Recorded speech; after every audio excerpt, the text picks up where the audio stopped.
देवी, आखिर ऐसा क्या होगा कि राहु ना असुर रहा ना देवता?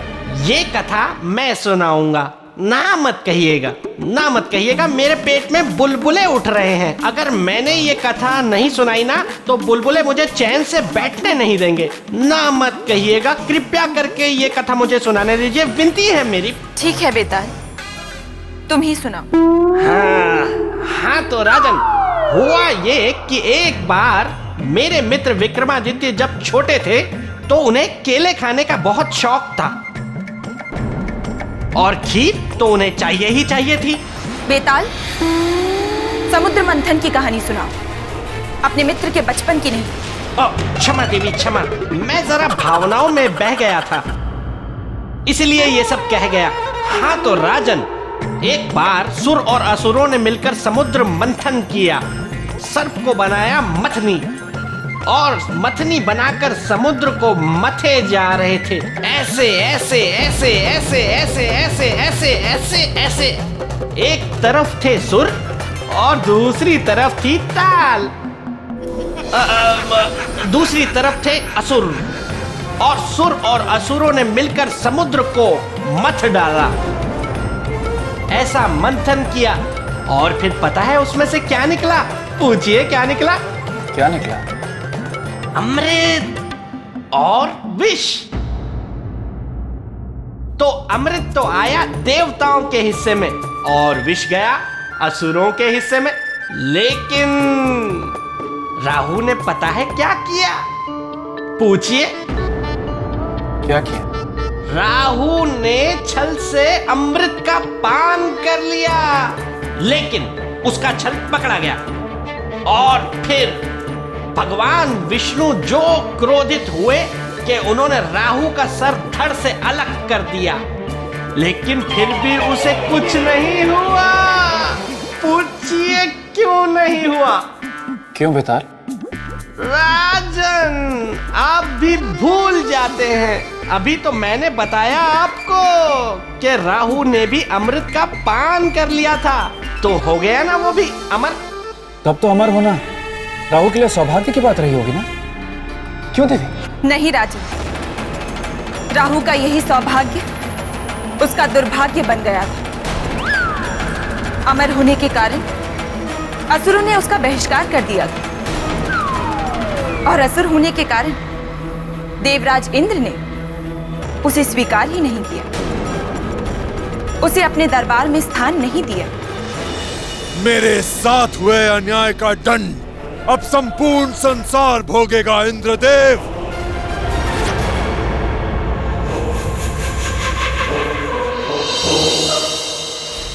नष्ट कर दूंगा मैं तुम्हारी संजीवनी पृथ्वीलोक को।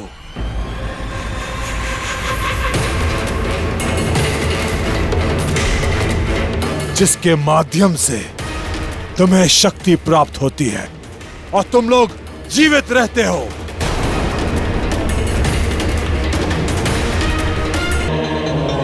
अंत कर दूंगा मैं सबका,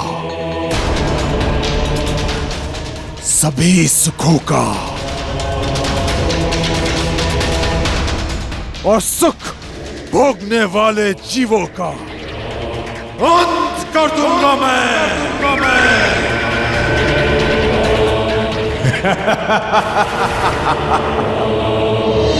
इसका अर्थ कि राहु ने इंद्रदेव के उस तिरस्कार को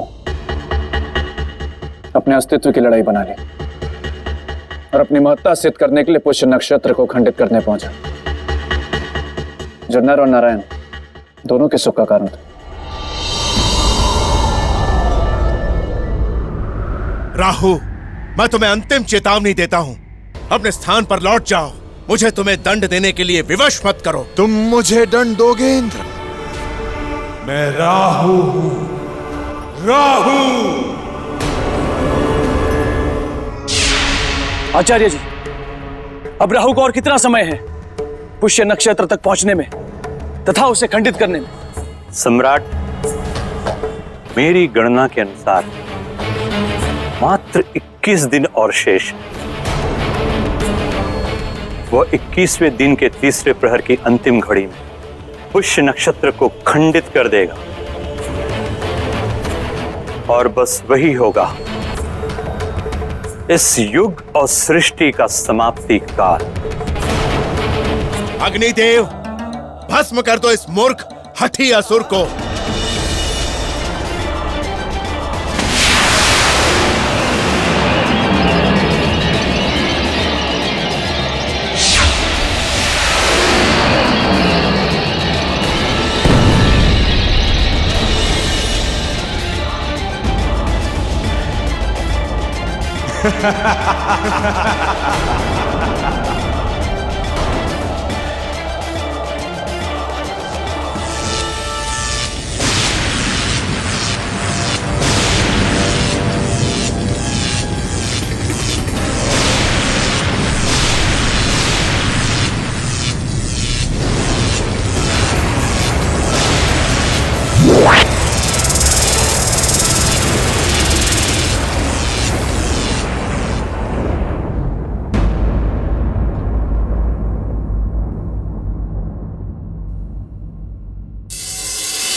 प्रहार।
और इस प्रकार राहु से सब देवता पराजित हो गए।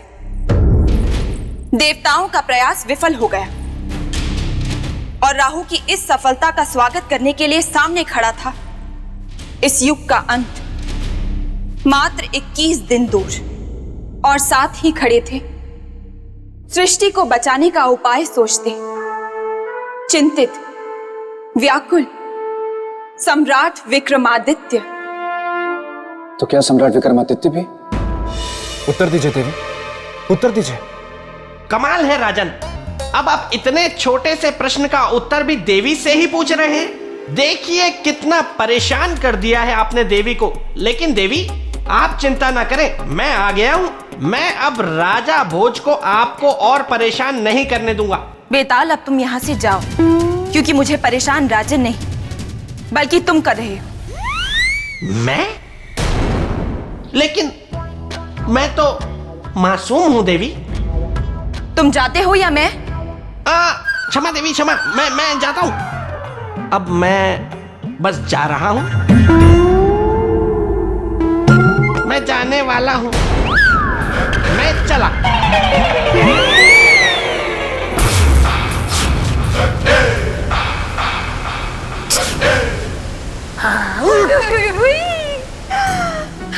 तुम यहाँ? तुमने बताया नहीं अतिथि आए हैं? वाह मेरी किस्मत, एक तरफ बेतालनी, दूसरी तरफ पुतली के चक्कर में मैं कठपुतली। क्या हुआ बेताल? कुछ नहीं। सौंदर्य लेखा, तुम यहाँ क्या कर रही हो? तुम्हारी प्रतीक्षा कर रही हूँ, ठंडी ठंडी आहें भर रही हूँ।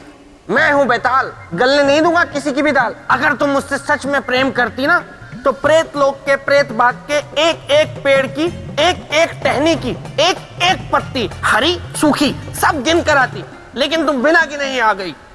प्रेत लोक के प्रेत बाग में पेड़ है 27,000, जिसकी टहनियां है 80,500 के पार, जिसके पत्ते हैं 90,913। मैं तेरी, तू मेरा। तुम इतनी जल्दी सब गिनाई? हाँ। वाह, सौंदर्य लेखा, तुम थक गई होगी, जाओ जाकर थोड़ा आराम कर लो, 300-400 वर्ष। हाँ? नहीं नहीं बेटा, मैं इतनी भी नहीं थकी। लेकिन मैं थक गया हूँ।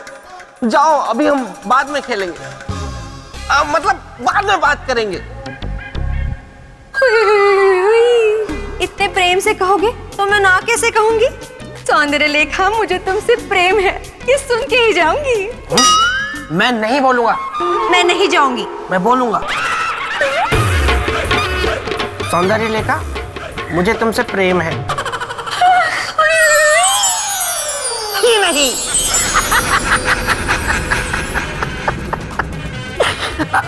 गोलू, गोलू, गोलू। देवी, इस प्रकार मुंह फेर कर मत जाइए। क्या चक्रवर्ती सम्राट विक्रमादित्य भी राहु के प्रकोप से पृथ्वी को बचा नहीं पाए? क्या वो भी राहु से हार गए? उत्तर दीजिए देवी, उत्तर दीजिए, आखिर हुआ क्या? राजन, आप बालकों सा प्रश्न कर रहे हैं।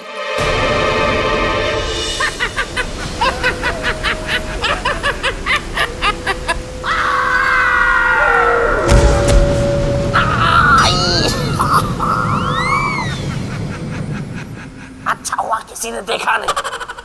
गोलू, गोल, पीछे क्या कर रहे हो?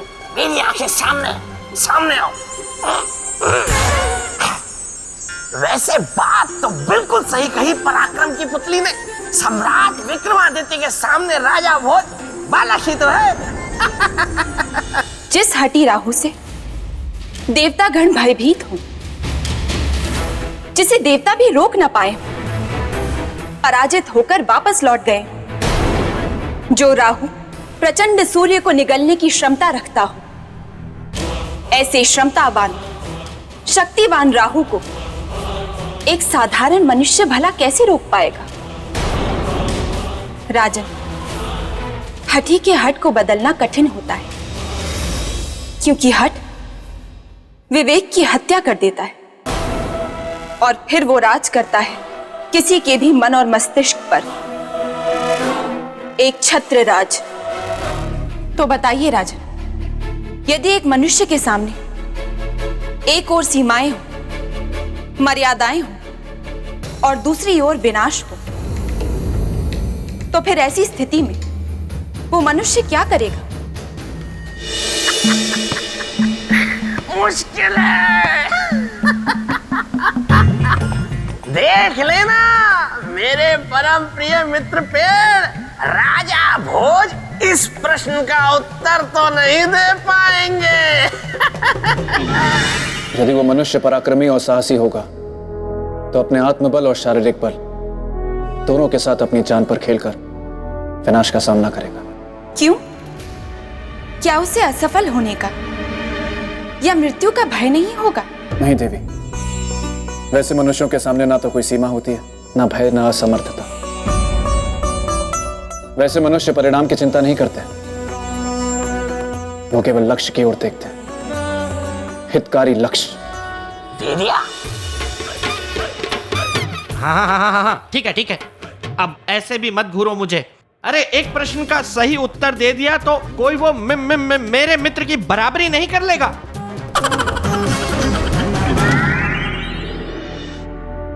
सही कहा आपने राजन, सम्राट विक्रमादित्य ने भी वैसा ही किया।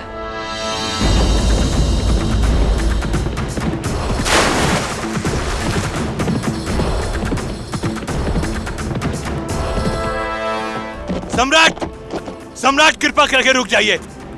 सम्राट, वहां सौरमंडल में मत जाइए। सम्राट, सौरमंडल में जाने का अर्थ है अपने जीवन को संकट में डालना। हमारे लिए हमारा जीवन हमारी प्रजा है विराहमीर जी, और हमारी प्रजा पर कोई संकट आए ये हम सहन नहीं कर सकते,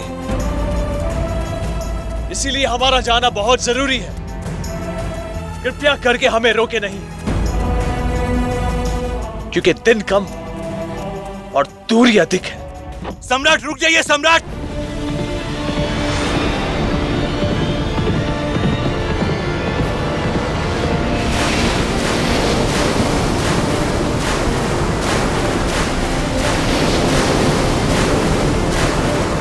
सम्राट, सम्राट,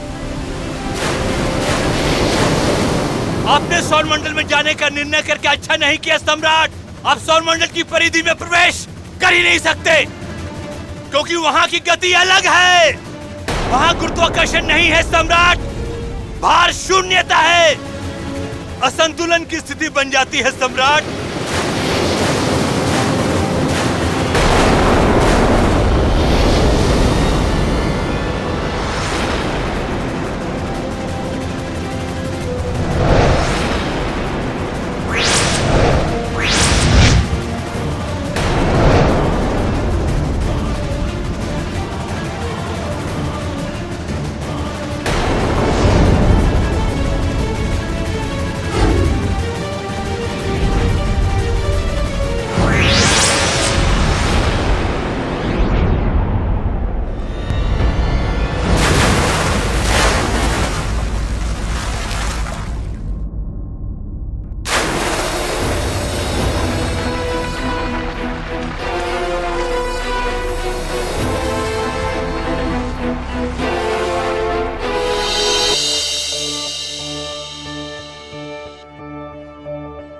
देवी, कथा का ये अंत सुनने के बाद मन में एक प्रश्न उठा।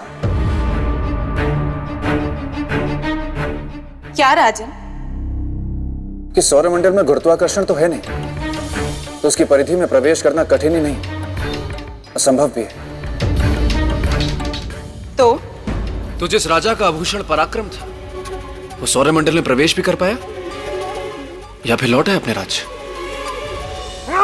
अरे राजा भोज ने मेरे मित्र को अपने जैसा समझ रखा है क्या? मेरा मित्र विक्रमादित्य था, जो हार मानने वालों में से नहीं था।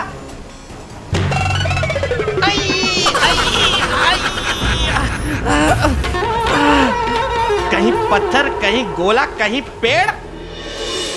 राजन, प्रयास वो छोड़ते हैं या असफलता उनकी साथी बनती है जो परिस्थिति के आगे हार मान जाते हैं। पर पुरुषार्थी कभी हार नहीं मानते राजन, क्योंकि वो जानते हैं कि असफलता स्थायी नहीं होती। ये हुई ना बात। सही उत्तर दिया है पराक्रम की पुतली ने राजा भोज को। असफलता में ही सीप के मोती की भांति सफलता छिपी होती है। इसका अर्थ की यही तो आपको बताना है राजन, कि सम्राट विक्रमादित्य ने असंभव को किस प्रकार संभव किया होगा, असफलता को किस प्रकार सफलता में बदला होगा।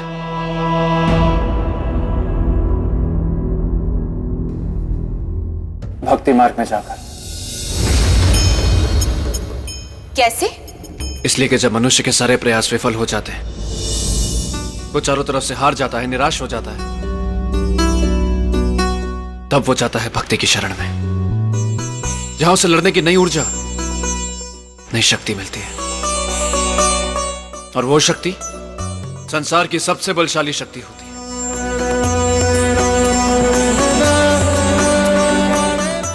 देवी, मैंने अपनी समझ से आपके प्रश्नों के उत्तर दे दिए। अब इस परीक्षा का परिणाम आपको सुनाना है। अवश्य सुनाऊंगी।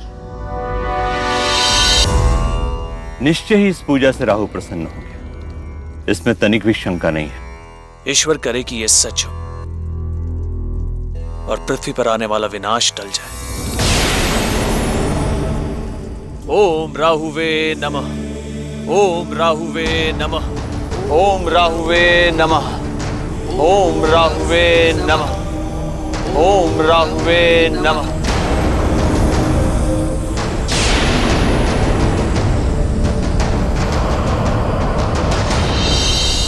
सम्राट, इस प्रकार 3 दिन और 3 रात तक चलने वाला राहु का यज्ञ यहाँ अब समाप्त होता है। पुरोहित जी, अब राहु देव शांत हो चुके होंगे और इस पृथ्वी पर आने वाला विनाश भी टल चुका होगा। सम्राट, मैंने धरती की ओर फिर से कई बड़े बड़े उल्का पिंडों को एक साथ आते हुए देखा है।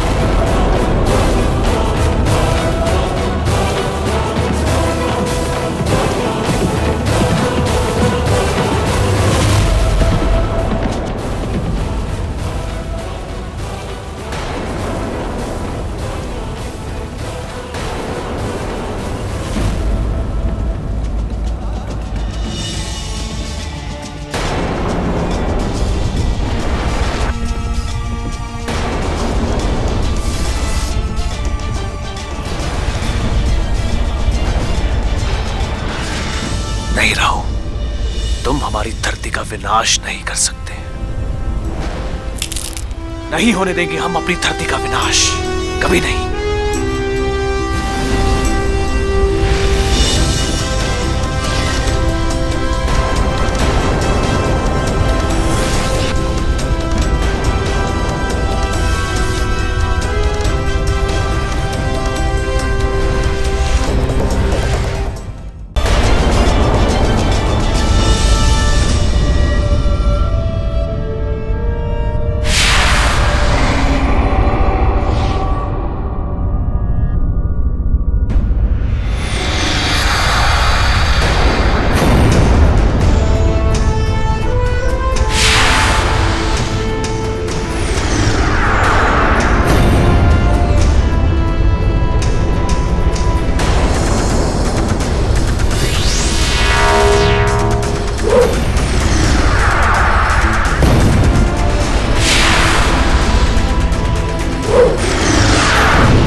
राजन, संसार में यह पहला अवसर था जब किसी मनुष्य ने एक प्राकृतिक आपदा को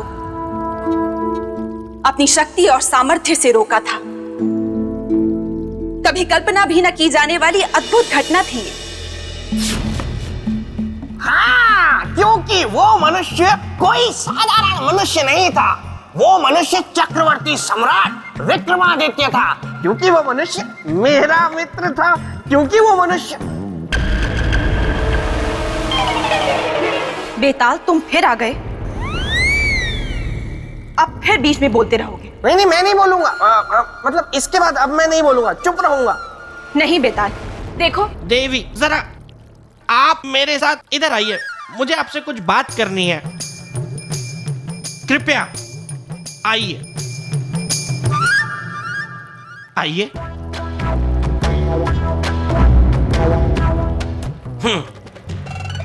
देवी, मैं आपके आगे हाथ जोड़ता हूँ, आपके पैर पड़ता हूँ, कृपया मुझे यहाँ से मत निकालिए, मुझे यहाँ रहने दीजिए, मुझे भी अपने मित्र की कथा सुनने दीजिए ना। मैं वचन देता हूँ, मैं कुछ नहीं बोलूंगा, तनिक सा भी नहीं बोलूंगा, एकदम चुप रहूंगा। ठीक है। धन्यवाद देवी, धन्यवाद। आइए।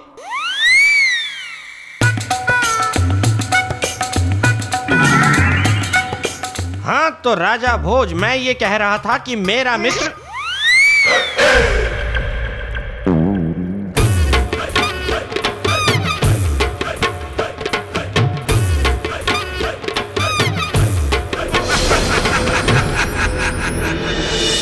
उसके बाद क्या हुआ देवी? सब कुछ सामान्य हो गया? सीमाएं और विवशताएं मनुष्य को बांध देती हैं राजन। मतलब? मैं कुछ समझा नहीं देवी।